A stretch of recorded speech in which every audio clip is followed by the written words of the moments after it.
So guys, another day, another vlog, another exercise again ang gagawin natin ngayon. Time check, na-late ako. Dapat umaga, ginawa kong gabi kasi ako ay naging busy. So, pero hindi ko pa rin nakakalimutan ang dapat kong gawin kasi kailangan to. Every time na mag-exercise ako at lagi kong iniisip kung hindi ako mag-exercise, hindi ako gagaling. So, ang dapat gawin natin guys sa mga 40, 50, 60, especially ang may nararamdaman at may cholesterol, sugar, at high blood, huwag kakalimutan mag-jogging every day at least 30 minutes, okay? At sundin ang utos ng doktor, mag-jogging, pero konti lang ang kakainin. So, love, love, love! So, yun na nga guys. Tayo ay mag-exercise ulit. Gilibi tayo guys kasi syempre, may trabaho tayo. So, kahit na may trabaho tayo, naging busy tayo, so kailangan natin mag-exercise.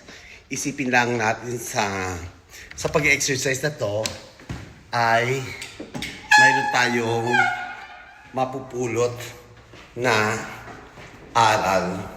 So ito nga guys, syempre, andito naman tayo sa stairs, our favorite place. Syempre tayo ay mag-jogging, mag-exercise dito sa parking. At syempre, lagi natin iisipin na pag hindi tayo nag-jogging, hindi tayo gagaling.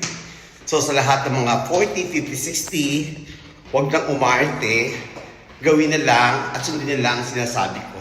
Isang payo lang ito sa mga umiinom na mga. So ito nga guys, syempre warm up na tayo. Ayan, bago tayo maglakad, mag-jogging. Warm up. Ayan. Para sila. Yes. Napaka-easy lang guys, no?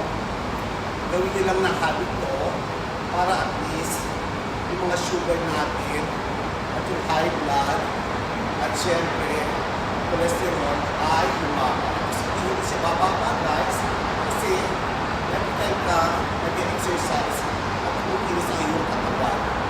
At kung tayo umasa na lagi na lang nakaalala sa ating gawin, syempre disiplina lang ang kailangan natin para tayo ay gumaling.